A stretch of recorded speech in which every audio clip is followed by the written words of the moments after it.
But thank you for hopping on with me, Jensen. Like I think I don't know if like when you see me if you think I'm like your demographic, but I am.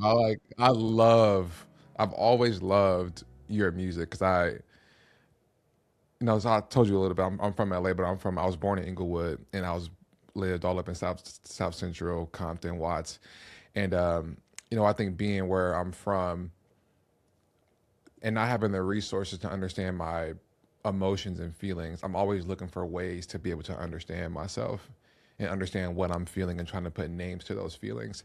And your music has genuinely helped me so much Oh, to be able to wow. attach something that I'm feeling to an emotion and just have the opportunity to explore it.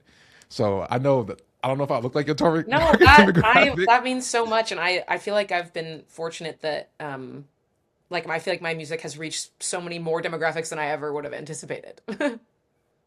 Yeah, no, that's what's so beautiful about your music and you is your willingness to dive deep into who you are and be willing to share it. And that's one thing I really wanted to talk to you about today was really understanding like your emotions and your feelings and being understood. Because I think being understood is something that we all desire, even if we package it as if it's not. Mhm. And I'm wondering for you, when you started your journey of, I don't even know if it was before music, when did you start the journey of, I need to understand what it is that I'm feeling because me not understanding it is actually pretty detrimental to me? Well, I started wanting to make music when I was really, really young. Like, there's not really a time in my life that I can remember not wanting to be a singer and a songwriter. And I was also always a really, really sensitive kid. I cried a lot, Mm. and I feel like my family definitely encouraged me to channel it. And when yeah, I started writing songs like for school at first, like whenever there was an opportunity to like Mm. do like a creative assignment for school, I'd be like, "Can I write a song?" And they would say yes, and I would bring my keyboard like into my classroom. Um, Oh wow.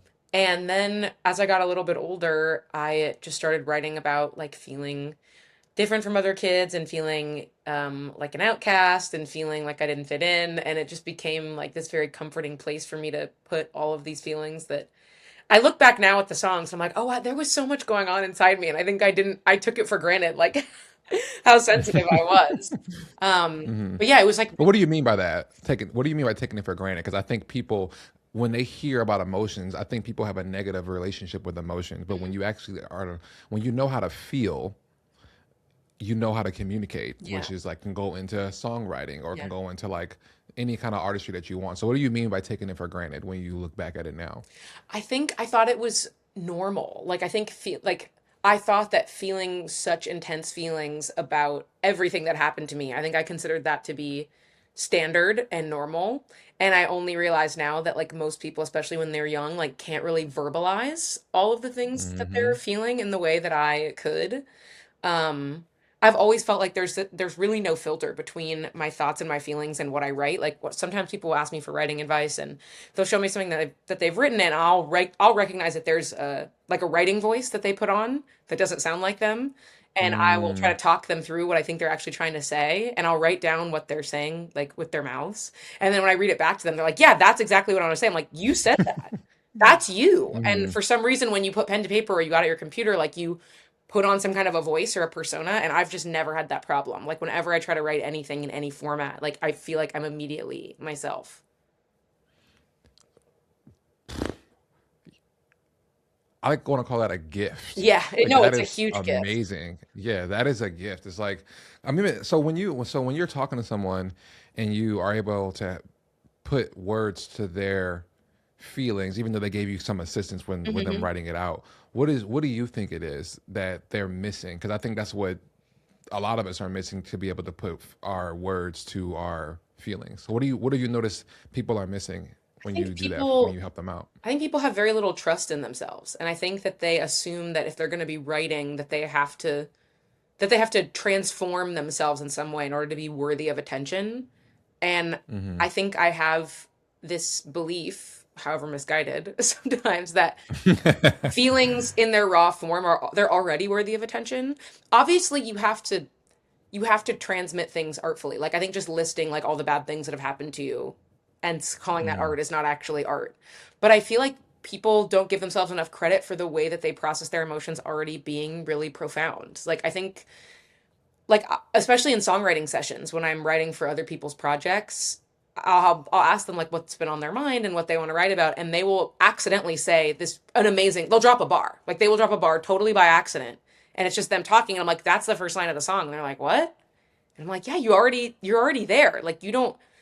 There's Mm-hmm. so many fewer steps that are required to make this sound good.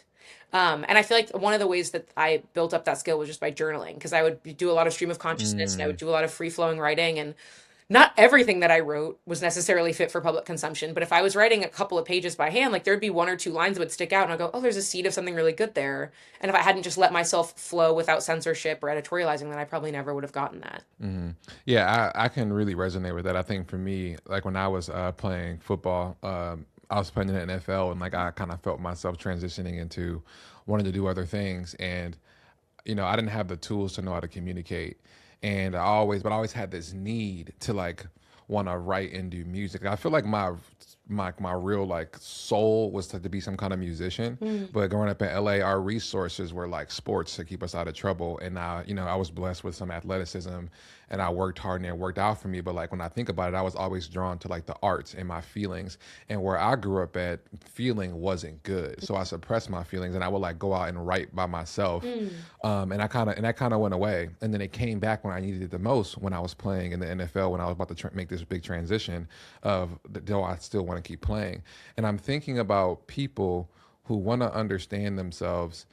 Do you really feel like writing, I don't want to say is the only thing, but is the thing that they need to figure out how to do to understand what it is that they truly, truly feel? I think it's a really great place to start if you're a person who feels like you don't have a good connection with your emotional self. Like I think that there like writing is a big component of it, but I also think that there is like a physical embodied component to it too.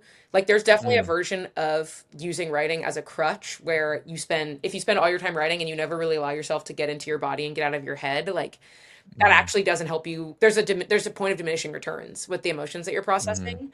And something that I've talked about a lot in therapy is like finding ways to drop into my body and to like put the pen down, because there's a way to go too far in either direction. Like it's a really important to have a balance between like reflection and introspection and being kind of methodical with how you process your emotions, and then on the other end of the spectrum, like not intellectualizing your feelings and actually just feeling the physical sensations that they bring you in your body. Like it's really important to have a balance of both. And I think most people have neither. mm. So it's really good to do.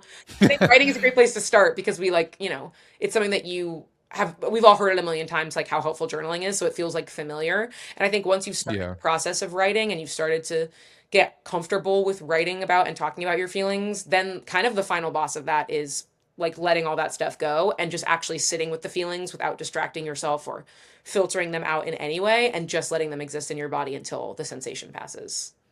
Yeah, I mean, you articulated that so beautifully, because I think that because when I started writing and like these things started coming up, new problems came, or new kind of like bodily feelings came, where I'm like, oh, that just me writing about that is bringing me back to this story or that Mhm. moment. I didn't realize that bothered me that much.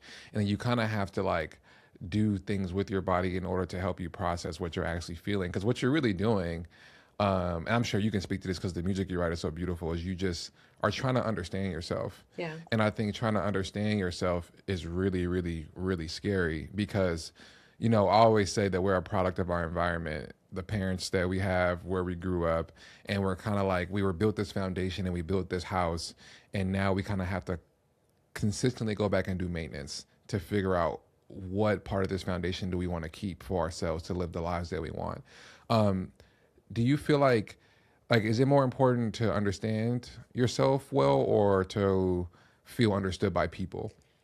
That's a really interesting question. And I think that my answer to that probably would have been being understood by other people for a really long time. And I think that I am like that's one of my lessons in this life is learning how to be Mm, less concerned with other people's understanding of me and being more concerned with my understanding of myself. And I think a lot of writers and creatives in general are afflicted with this need to be understood, and that's why we mm-hmm, make art, because everything that we make is an attempt at being more understood by people. It's like if I just write this song or I mm, write this book or like I do this thing, people will understand me and then I'll be done. But then, of course, it never actually turns out that way because art belongs to everyone and everyone has a different interpretation of it. And there's no way to translate something as complicated as a human spirit into like a single song or even a Mm, single album. And so I think I've been getting a lot better at surrendering and being okay with people not fully understanding me, especially people who are already committed to misunderstanding me, and focusing on just being aware of my own intentions and my own reasons for being the way that I am and trying to just get to the bottom of that more than I'm trying to convince anyone else to like listen to me or know me more deeply than they want to. you said something that just like, so what do you, so when you say, especially the people who are committed to not trying to understand me, what does that mean? And how do you deal with people like that? Especially if you care about them.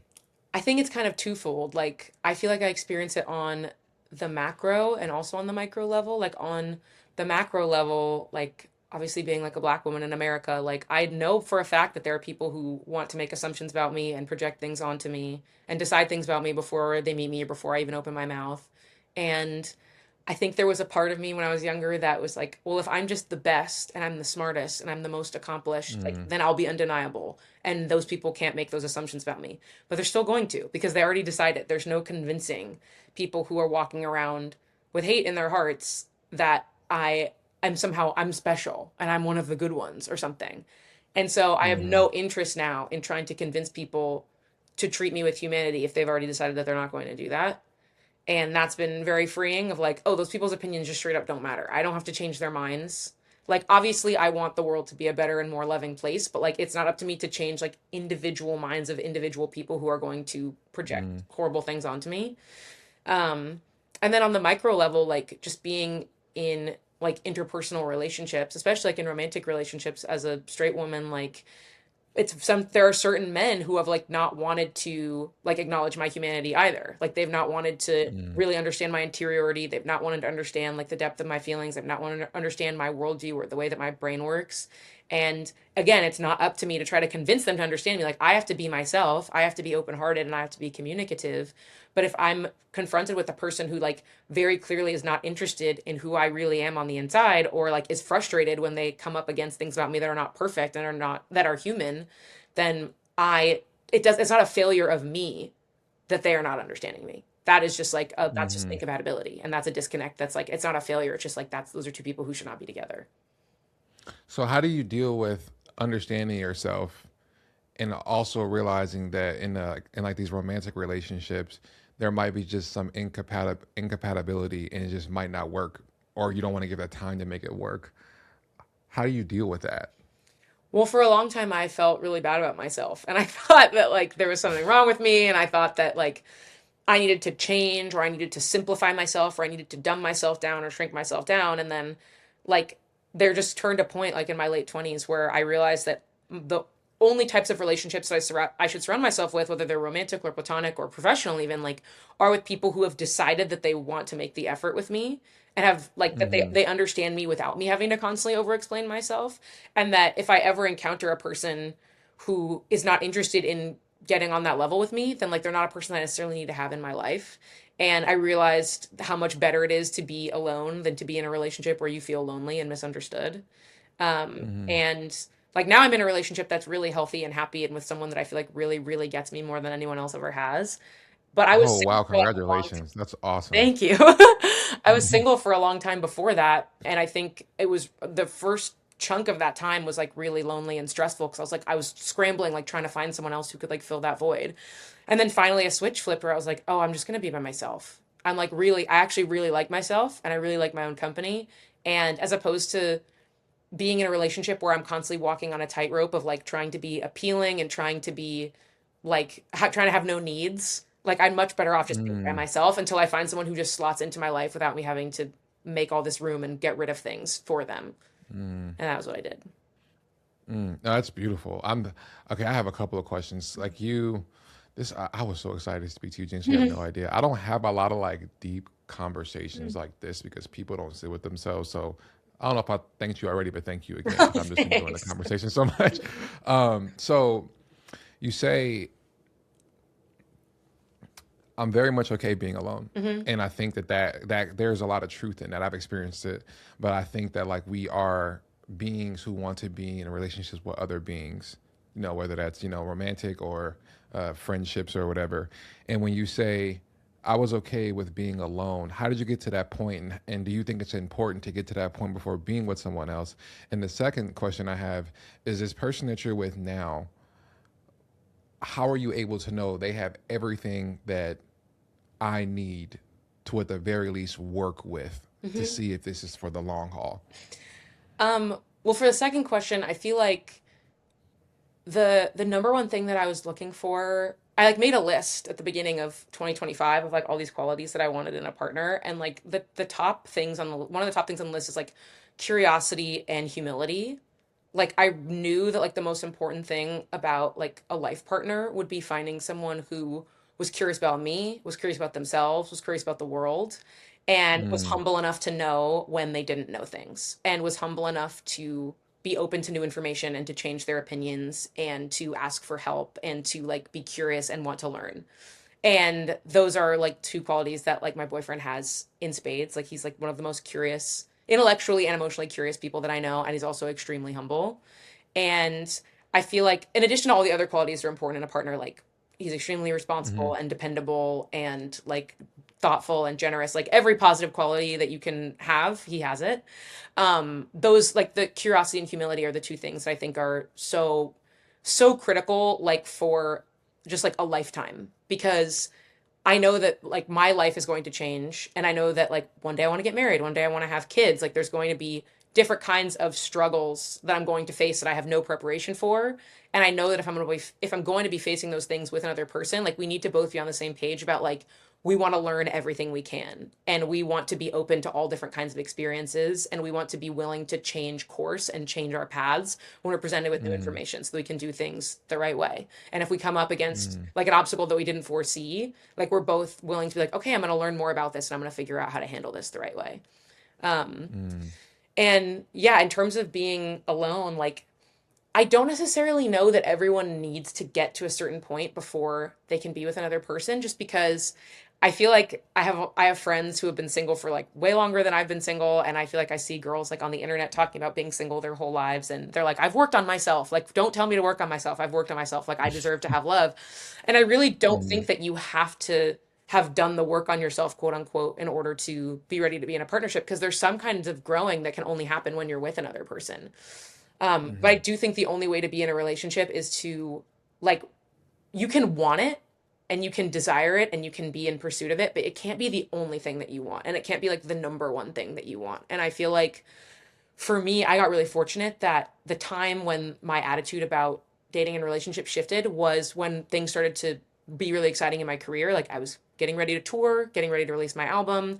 I was getting ready for my first movie to come out. Like there were all these things mm, that I was so excited about, and that genuinely that was the only thing that held interest to me, was like making art and like the lives of the people that I was making that art with. Like all I wanted to think about and talk about was this album and this tour and this next chapter of my career.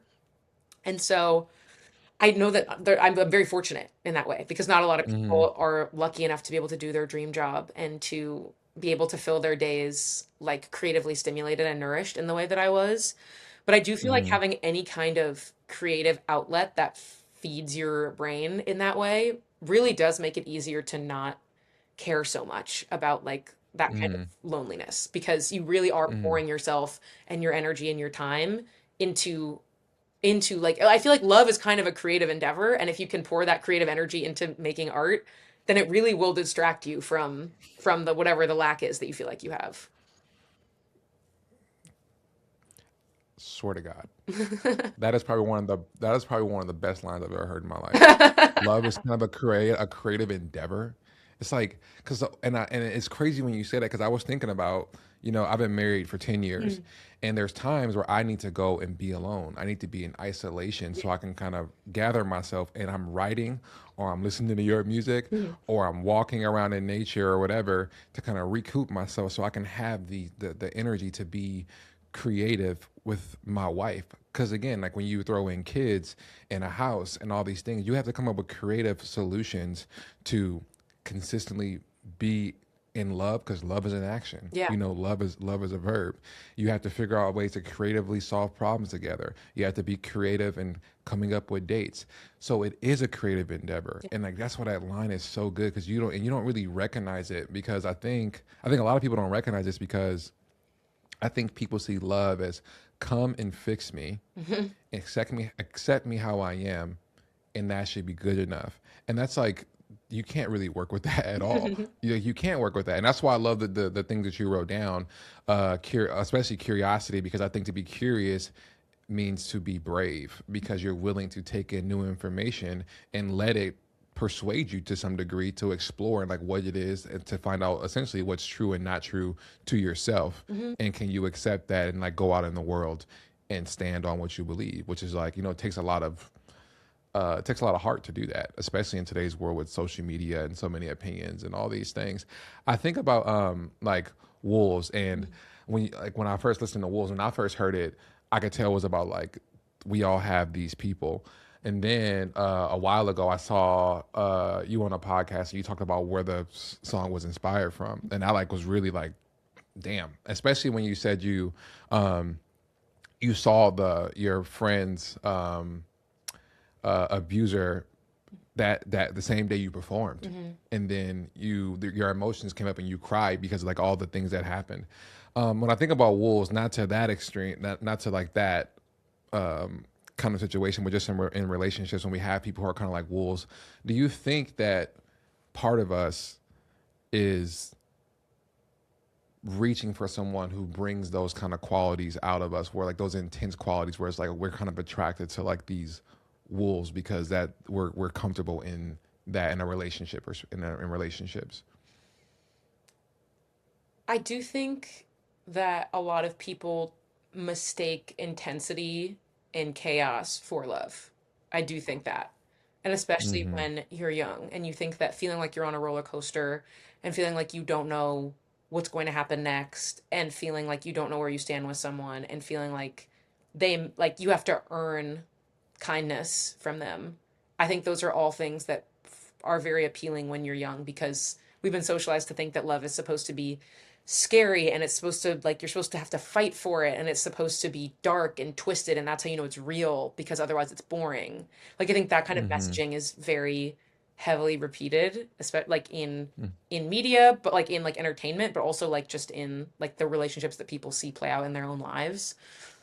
Because Mm-hmm. that feeling is very addictive. The feeling of like not Mm-hmm. knowing what the relationship is going to be like on any given day is very addictive.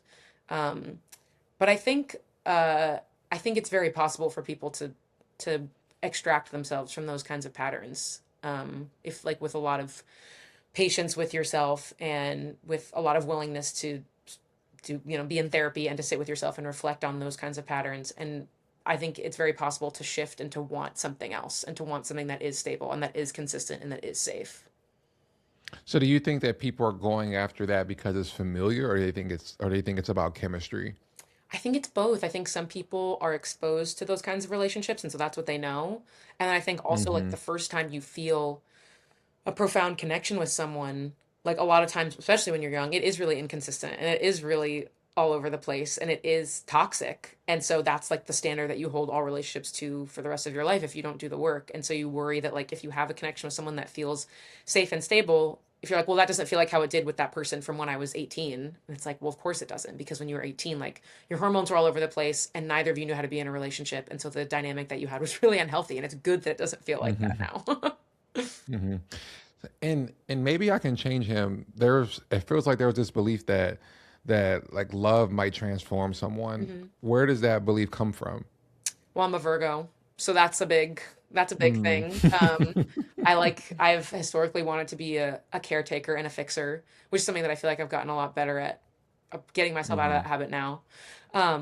But yeah, I think it's really again, it's like that thing that you see like in love stories in the media where like you watch these movies about the bad boy who changes for the girl with the heart of gold. Like it's like, oh, like just Mm-hmm. if you just love someone hard enough, if you're beautiful enough, if you're like attentive enough, if you're subservient enough to their needs, like they'll change for you. And like that's just not obviously that's not how it works. Like people change because they want to change. Like there's nothing that you can Mm-hmm. do to make someone change for you. They have to come to that conclusion on their own. or they never do. Mm-hmm. And if you think that they've changed for someone else, either they decided to change for that person or they in fact actually didn't and you're just seeing it from the outside and you think they've changed but they haven't. Do you think that change is about love or control? I think a lot Like, of do you times think it's about to change, control. sorry, to change someone, I just said change, to change someone, is it about love or control? I think a lot of times it's about control. I think even when you think that it's about love, like again, because people can only change when they want to change, if you're insistent that someone, give up a behavior, even something that's bad for them, Mm-hmm. like if they're not ready to do that and you are insistent about it, that's you not listening. Like that's you like obviously like if they're doing something like really, really harmful, like and you want them to, kick an addiction or something, like that's a different story.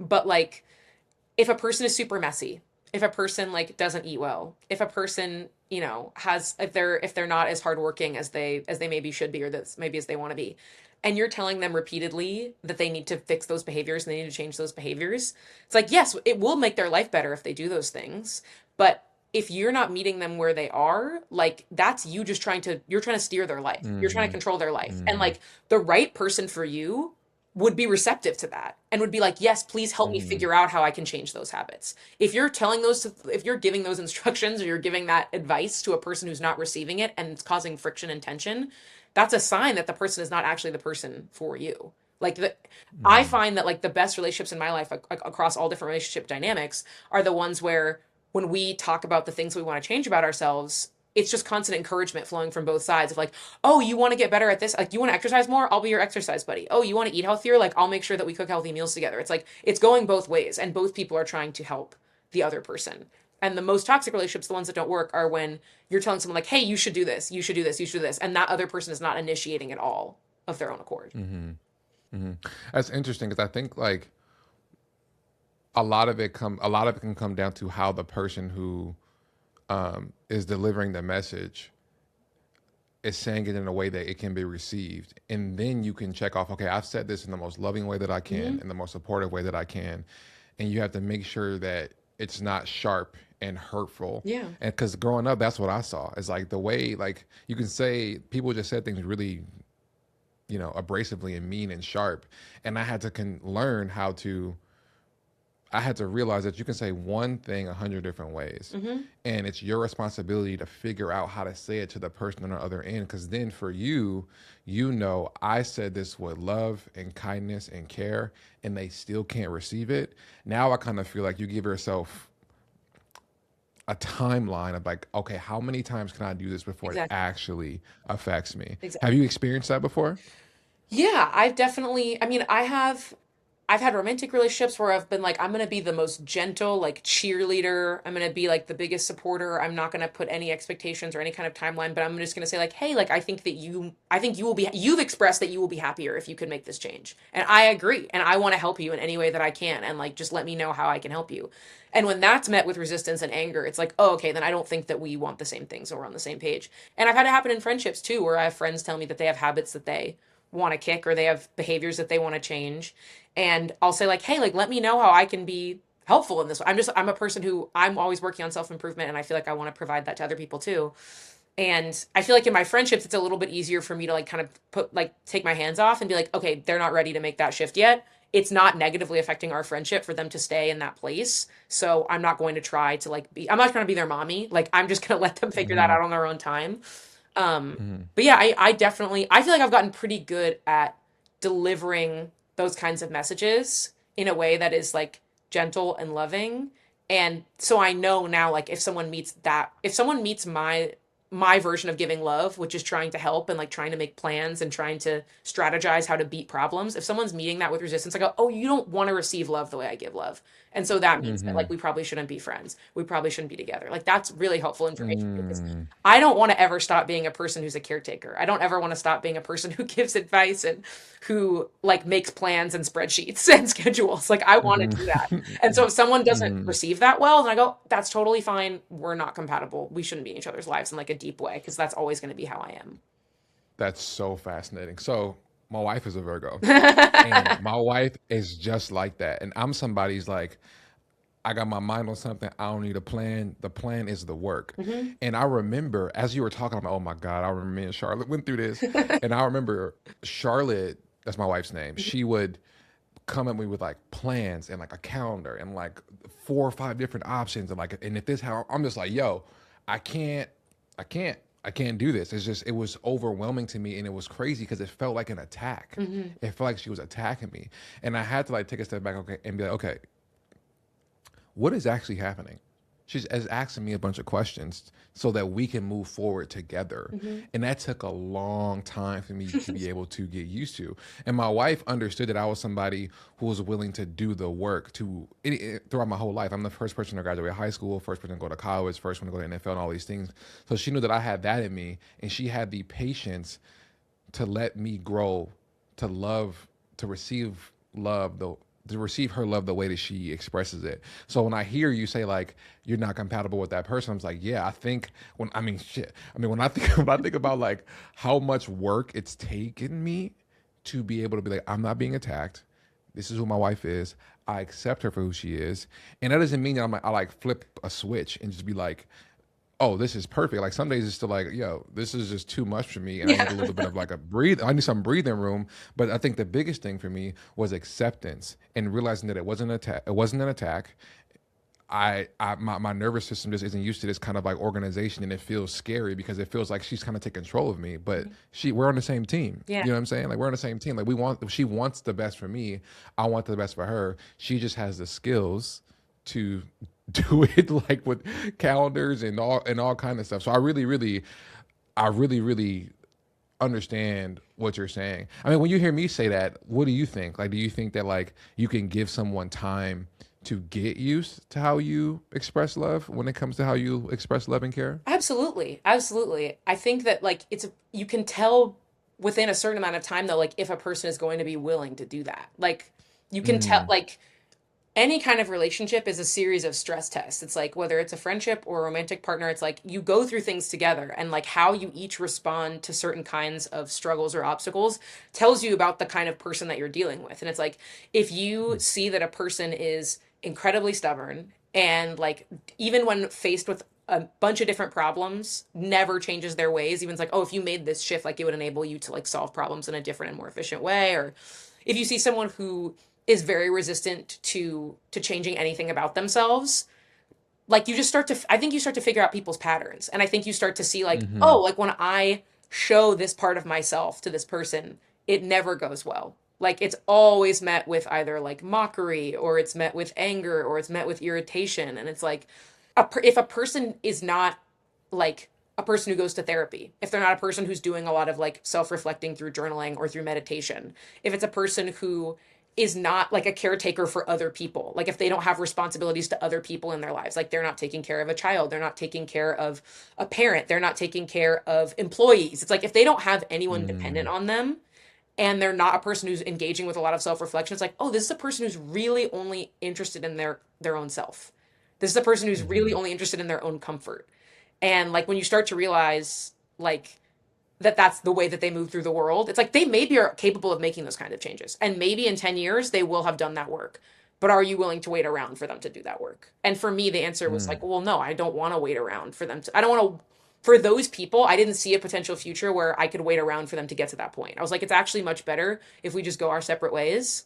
And maybe if you do that work, maybe you'll be perfect for someone else. But I'm not the person who wants to wait around for that. how do you? I know you wrote about this a lot. How do you deal with essentially breakups and being like, you're not my person. We gotta be done. That doesn't mean it's gonna be easy. It's incredibly hard because there's a bunch of qualities that I love about you. Yeah. But the things that I really care about is just isn't gonna happen. So how do you deal with a separation or a breakup after all of that, like thinking through, okay, this is actually the right decision. I'm not making it irrationally. I've rationally come to this is not gonna work and I have to go on with it. I think that when by the time because I really have had to do like friendship and romantic breakups, and I feel like every time I make a conscious decision to like let a relationship either fizzle out or to walk away from it, I've really done all of the grieving that I need to do. Like for me, it's a very quick process. Like a switch, Mm, like a switch does flip in my brain where I'm like, whatever good things I was getting out of this, like the negative things outweigh it by a lot. Like I would not walk away from a person if I did not feel like my life was like getting worse by being around them. And Mm, so I feel like it's not that it's an easy decision because like any kind of separation, like the just breaking the routine is really difficult. Like if you're used to talking to someone every day, it's really mm, painful. Also, even if someone has hurt you, it still feels difficult to hurt them. And to like to break their heart or mm, to make them feel abandoned or whatever. And so like that part is definitely not easy. But in my mind, like when I'm coming to that decision, like I've kind of done a lot of the processing. Like I'm not making those decisions lightly and I'm not making them impulsively. mm, And so I mm. have already kind of done because I'm very type A and very organized, like I've already kind of game plan like, okay, how is this going to like what are the things that are going to improve about my life like once I make this choice? And I'm already there mentally in that place. Oh man, can you walk us through what that is?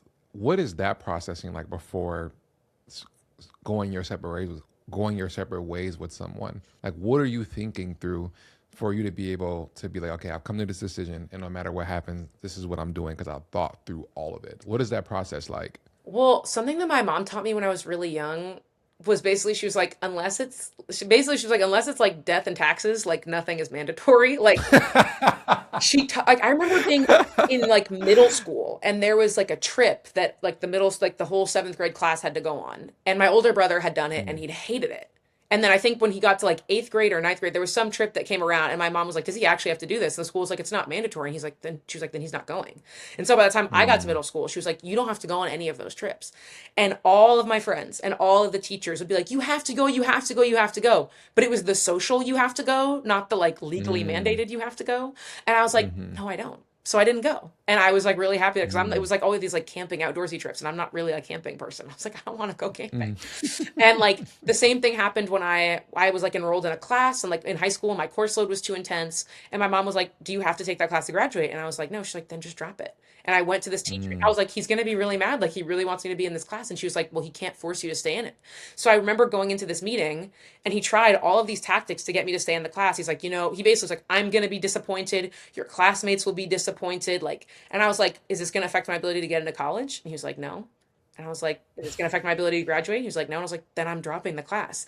And I just remember mm, having that my parents had really instilled this power in me and this clarity in me. It's like, unless this is affecting your ability to make a living, or like, if it's like, unless, if it's not the law, it's like, you straight up don't have to do anything.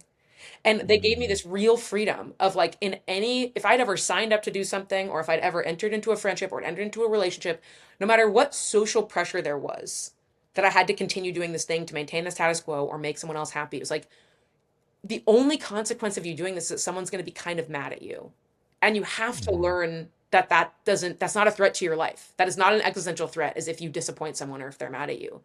And it gave me this insane level of freedom because people are very good manipulators. They're very good at saying, like, if you do this, I'll mm, be disappointed. If you do this, everyone in this group will be mad at you. This is going to let all of these people down. This is going to ruin everyone else's schedule and their debt. And it's like, I this is the right choice for me. And like when you mm, walk into a conversation like that, knowing that there's nothing that someone else can say to change your mind, it takes so much stress out of it. It's not stressful at all because you mm, can see them working themselves into a lather, trying to mm, convince you to do something that doesn't serve you, that makes you upset, there's nothing for you there.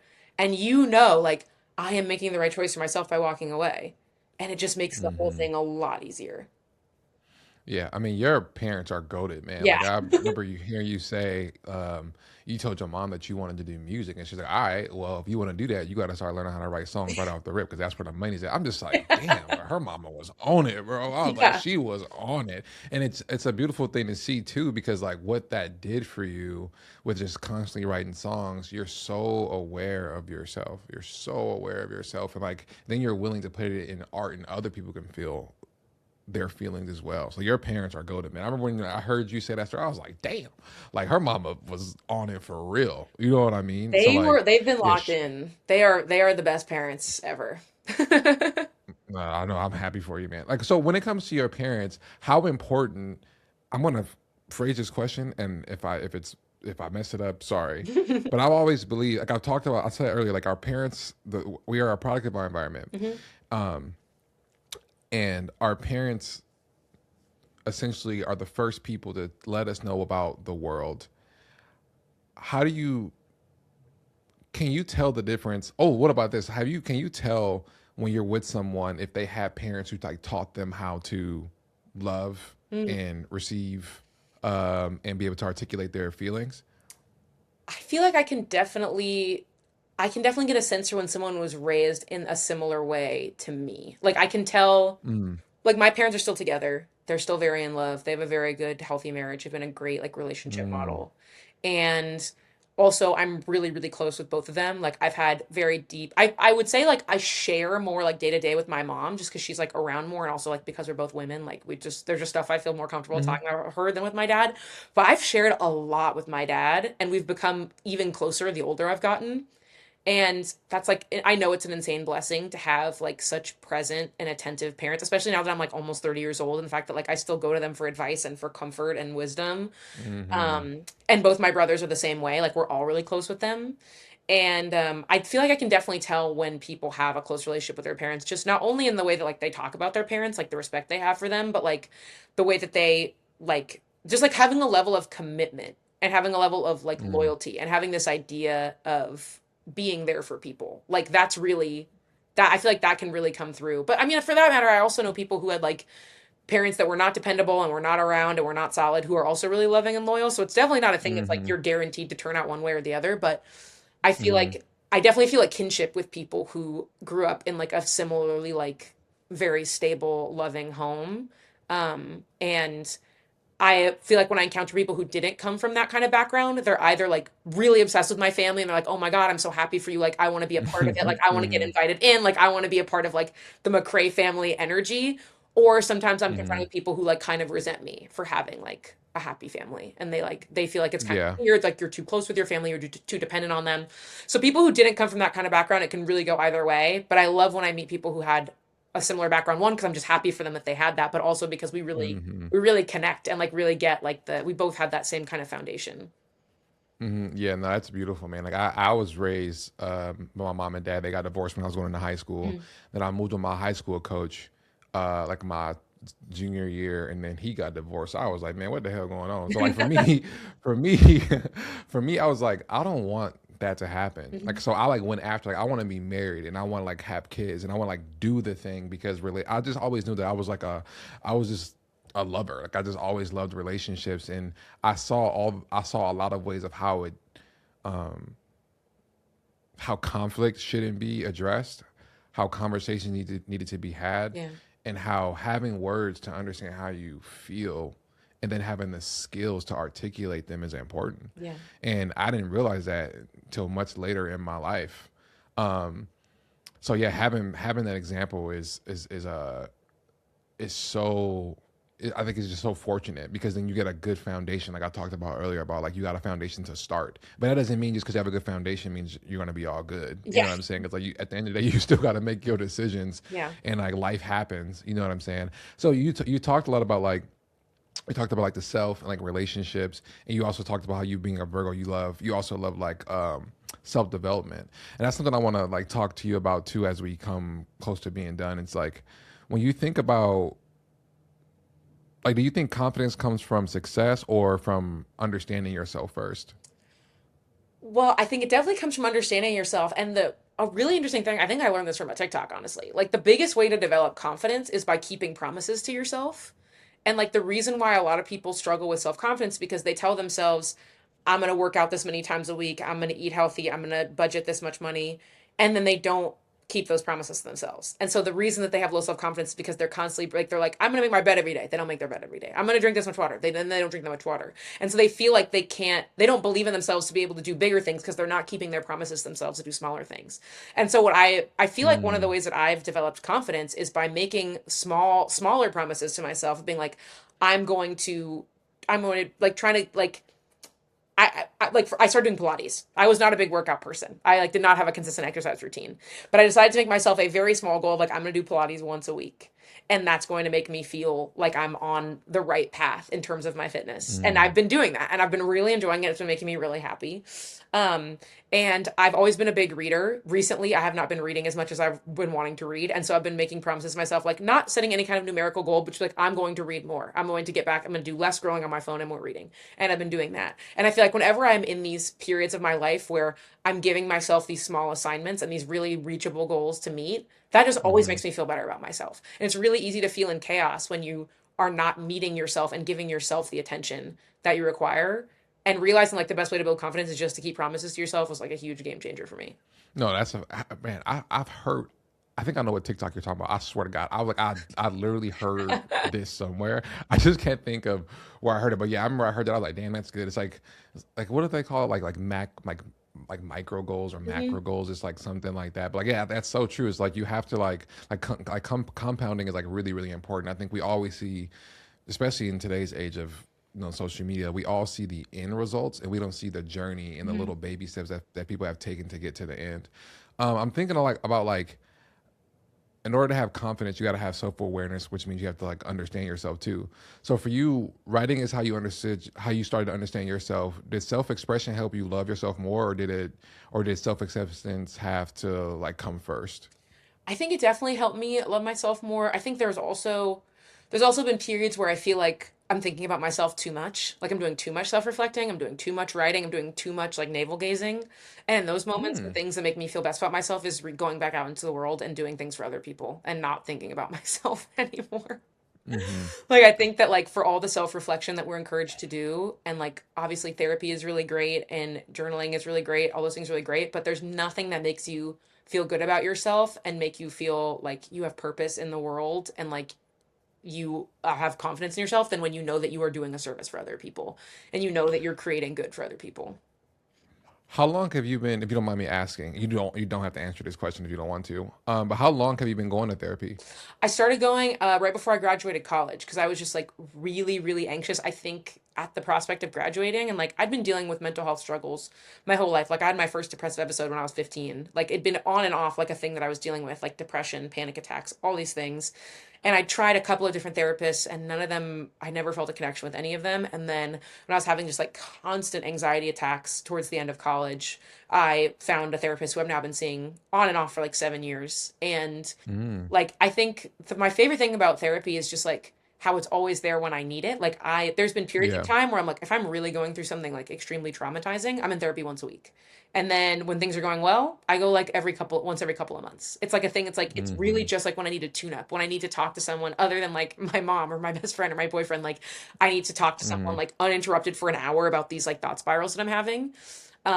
And like I love my therapist. Like she's really, really smart. She always gives me great ways to reframe what I'm thinking about. And because I'm a person who intellectualizes my feelings so much, we've done a lot of like somatic therapy where it's like she forces me to identify where the feelings are like physically in my body, like literally Mm. body parts. Like, Mm. oh, is it a stomach ache? Is it a headache? Is your heart racing? Like, where is it? And literally just like taking deep breaths until that sensation is over. And like that is something that I've tried to apply like in my daily life of like the ruminating and the sitting in your head is not actually the feeling. Those are thoughts. That was like the biggest thing she ever taught me as I was talking about how I had a bunch of big feelings. And she's like, you've never described a feeling to me. You've only been describing thoughts. And I was like, what Mm. are you talking? Yeah, for real. For real.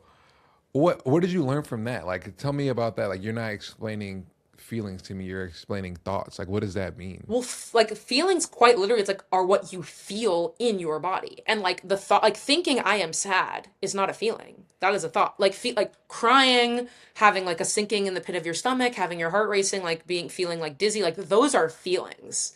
But thinking the thought I am sad is just a thought.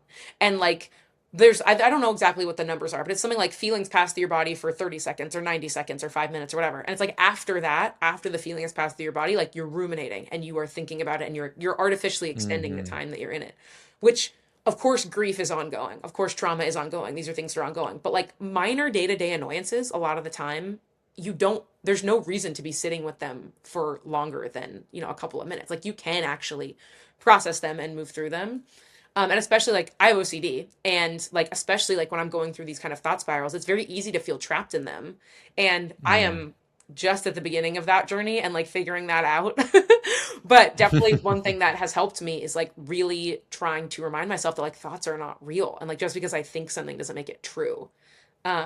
And being able to like breathe through physical sensations that are uncomfortable and breathe through like thought spirals that are uncomfortable and knowing that they're going to pass has been really, really helpful. I have a really interesting question for you Hmm. after saying that. So thoughts are not true. Experiences are. You get thoughts from experiences. Hmm. So how does someone know that that experience was real and it did happen? So therefore, they have thoughts tied to that experience. And how do they get over that experience and knowing that that was the past, Hmm. this is now? How does someone do that I mean, because this is in everything. This is in relationship. This is Hmm. like losing a job. This is like, this, I mean, that's anxiety. That's literally Yeah. how anxiety comes up. So how does somebody live with under, like, accept that reality? I mean, how does someone accept those realities at the same time? Like I said, I am certainly not the expert, but I think like yeah, my mom is really into spirituality and meditation, and like I don't meditate Mm-hmm. very much, but like she encourages me to. And like the whole point of meditation is just like learning to be present. And like the one of the other big lessons in this life for me, I think, is realizing that I don't have to do everything at once. Like I had the part of what causes me anxiety Mm, sometimes is the future tripping and being like, well, if this happens, then this is going to happen, and then this is going to happen, and I'm going to have to do this, and I'm going to have to do this, and it's like I am mm-hmm. feeling 3 months worth of anxiety in one moment, Yeah. and like Mm-hmm. realizing that like all I have to do is what's happening literally right now. All I'm responsible for is what is in front of me literally right now. Mm-hmm. If you can actually get that to sink in, like that's it. That's it. That's how you solve all of your anxiety is just like all I have to deal with. And if something unpleasant is happening right now, that's okay because it's all you have to do is get to the end of that problem. And whatever other problems arrive, you'll deal with those when you get to them. All you have to face is what's happening in front of you right now. And I'm not amazing at that. Like I definitely still get stressed about the future. I definitely still work myself up about things because of things that have happened to me in the past that are not currently happening to me now. Um, but I do feel like being able to internalize like just because something has happened before doesn't mean that it's the only way that things have to turn out. And just because Mm-hmm. you're anxious about something now doesn't mean that it's going to come to pass in the future. Like these are messages that I have to kind of keep finding new ways to say to myself and figuring out how to make it sink in because those are really obviously the main drivers of that anxiety is feeling like something bad if something bad happened before it's going to happen again, or because I'm anxious now that means I'm manifesting it in the future. It's like none of that's true. Yeah, and like that's exactly why I asked you, because I knew you had the answer. 'Cause that's exactly why your music is so beautiful. It's like, again, I talked about maintenance earlier. You have to keep maintaining and like telling yourself these over and over, because life is difficult. New challenges happen, new Hmm. obstacles come, new stuff always comes up. So anxiety is going to happen, but like realizing, like bringing yourself in the moment, whether that's meditating or praying or just being still, whatever you want to call it, Yeah. that's what it takes to live with those two things being true at the same time. Yeah. And it's so hard because nobody wants to suffer. Yeah. Like suffering isn't fun, but like no, I think this is a book, but like the obstacle is the way. It's like you have to go Hmm. through to learn and face it and realize that like everything's going to be okay. And I just have to like really believe that. Now I'm not no master of this either. I have to tell myself this all the time, Yeah. but I know it to be true because I've lived it. And you always end up better on the other side. It's just, I mean, it's complicated and it's hard and it's challenging and it's not something that, uh, is easy. One thing I want to end on is I know you write a lot about relationships and love, and one of my core beliefs of life, I think I mentioned it earlier, was I really believe that we all are here to find the person that we want to spend the rest of our lives with and figure out how to do life together. Is that something that you believe to be true, or do you think that that is not the, in air quotes, meaning of life? I do think the meaning of life is to love and be loved. I don't know that I don't believe that every person has like a soulmate or that everyone is destined for like that kind of like romantic lifetime partnership. And I say that because I hate when I see people who feel like they've like not lived their purpose or they failed in some way for not being able to find it. I do think that everyone's purpose though is to form community and to find love in other people. Um, and I mean, I think I met my soulmate. I would be very fortunate if I was able to spend the rest of my life with him. But like there was a period of time where I was wondering like, okay, what if I don't? What if I didn't meet a partner? Like I really want to be a mom. I really want to help raise the next generation. I have so much love in my heart. What if I don't meet this person? And I came up Mm. with this alternative life for myself where like my little brother and his girlfriend and I are in a group chat we call Duplex because for a long time I was like, okay, if I don't meet my husband, then like We're gonna I'm live gonna, in a I'm duplex gonna buy a together. big house. I'm gonna be rich auntie. I'm gonna buy a big house, and you guys are gonna be Yeah. married and live on my property with your kids, and I'm gonna help take care of them. And I'm gonna have Hmm. family close by. I'm gonna have kids close by. I'm going to take care of people. I'm going to have love around me all the time. Because that's the thing, people are so afraid of like quote unquote dying alone. And I was like, well, I don't want to die Hmm. alone. And then I was like, well, if I live with my brother and his wife and their kids, like I won't be alone. And it made me Yeah, yeah. genuinely so happy. And that also carried me through that like period of singleness where I was like, oh, if I don't meet someone, I'm fine. I'm covered. Mm. Like I will have the family that I always dreamed of just in a different format. And so I think like again, I'm very fortunate. Like my whole family lives in LA. Like we're all extremely close to each other. Like I have access to that kind of love. Like as much as I hope to build my own family one day, I already have a family that's like extremely strong Mm. family unit. And I do think that everyone's purpose is to find something like that, not necessarily in the traditional like nuclear family romantic partner kind of way, but everyone should find a community of people that they love and ideally help raise the next generation to be better than we were in some way. But I just think it like I think it looks a Mm. little different for everyone. And like that's really the purpose is to figure out what that version of life looks like for you. Mm. I'm gonna end on this question. As someone who's really in tune with their emotions and feelings and thoughts and can articulate it so well, what is it? Are there any new emotions to? I think I found my soulmate, and I know there's a possibility that this cannot work out because life is hard and things happen. Mm-hmm. How does someone deal with that, and how are you dealing with that? Well, Are you writing music about this yet? yeah, yeah, I'm That's writing the real music. question. I just sent him a song the other night. Yeah, Really? I'm writing music about it. I mean, I think the main thing that I'm thinking about is like I went through like a really horrible breakup when I was 25, and I it was the first like genuinely it was the first real heartbreak of my life. Like I'd been Mm. heartbroken and rejected before, but like this was the first time like I was madly in love with someone, it was reciprocated, and then suddenly it wasn't. And like Mm. it like real I mean, I wrote my whole second album about it. It was crushing. And I genuinely thought at points that I wasn't going to survive it. And then I did. And Mm. speaking earlier, like what we were talking about how confidence about keeping promises to yourself, like I have immense confidence in myself now because of how I survived that breakup and because of how I got Mm. through that and how I survived other things that happened in my earlier 20s before that. And now I know that like if for whatever reason I didn't end up with this person long term, like I'd live. It would be horrible. I'd be devastated. It would be there would be an intense grief that I would have to sit with for a really long time. But I am not afraid of it in the same way that I was in the relationship that ultimately ended. Like I lived in fear of us breaking up. It caused me, it tormented me, it kept me at night. And Mm. then it finally happens and I was like, this is my worst nightmare becoming a reality. And now in this relationship, like I don't want to lose him because I don't want to lose him. Not because I'm afraid of being alone. I'm not afraid of being alone anymore. So Mm. sadness would be like, oh, I'm gonna miss my best friend. I'm gonna miss spending time with this person who I love so much and who makes me laugh and who like I feel so connected to on every level. But I am not afraid of being alone because I have now shown myself what I'm capable of when that happens and I turned out fine. So that is like how I sit with that. And also like I'm not kept up by the thought of us breaking up. Like I genuinely don't even think about it because I'm like, I Mm. don't think we're going to. And I'm like, if we did, like that's just not like I can't stop that from either we're going to be together forever or we're not. I can't stop that from happening. That train's already left the station. And I'm Mm. just here to enjoy the time that I have with him, whether it's a year or hopefully like 70 years. Like I whatever it is, like Mhm. I'm going to enjoy every second of it. Mhm. That's so beautiful, man. Like, this.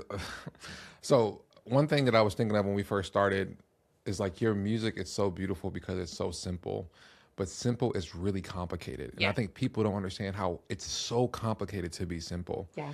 And when I think about how you just kind of gave this simple answer of like, yeah, we're not together, we're gonna be all right. But think about everything you just said before to get to that simple solution. It's Yeah. because you went through the fire. Yeah. You've been through the ups and downs. You're processing your emotions. You're writing about them. You're writing freaking songs so we can feel it too. So simple is really, really difficult. And I hope that people who are listening to this can see the work that it takes to get to a simple answer of like, I'm in love with this person. I want to be with them forever.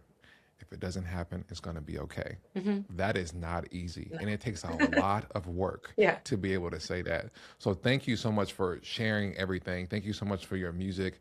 And thank you for just you, just Thank being such a you. beautiful human being and like writing the music and like really, really just pouring yourself out there to make the world a better place. Like I said in the beginning, I don't know if I'm your target demographic, like when you see No, me, this is but best I'm case happy that I am a scenario. part of your demographic. I need more men to be listening to my music. 'Cause I'm like, then you, and then if we get more men tapping in to the female singer-songwriter sensitive demographic, then the world's Yes. gonna be a better place. Dude, let me tell you something. If you saw my music, like if my friends saw like my music, it's like you, Tiny Habits, Yeah. James Bay, like it's like that's That's all that I listen to. great. It's like people like only time I listen to like hardcore rap is like when I'm like, but I gotta go out there and play football, like bang my head against people. But I don't gotta do that no more. The only rapper that I listen to, I don't even consider him a rapper, is Kendrick, because like I Yep. think he's the true artist of our time. Yeah. I would sit up here and talk about Kendrick all day, so I'm gonna just chill. I want to just say thank you for everything that you do, Jensen, and thank you for talking to me today. And I hope you. Well, when is the next album coming out? I want to know. I want to know these love songs that we Unfortunately, I for have our no mans that we're idea. talking about. It'll be a little You while, got but to. I'm working every day. I'm going to a session right now, so there's always something Oh, in the nice. works. Okay, I don't want to make you late to your session, so thank you so All much good. for being here, Thank and you. I'll talk to you soon. All Yes, right, thank you bye. so much. Bye.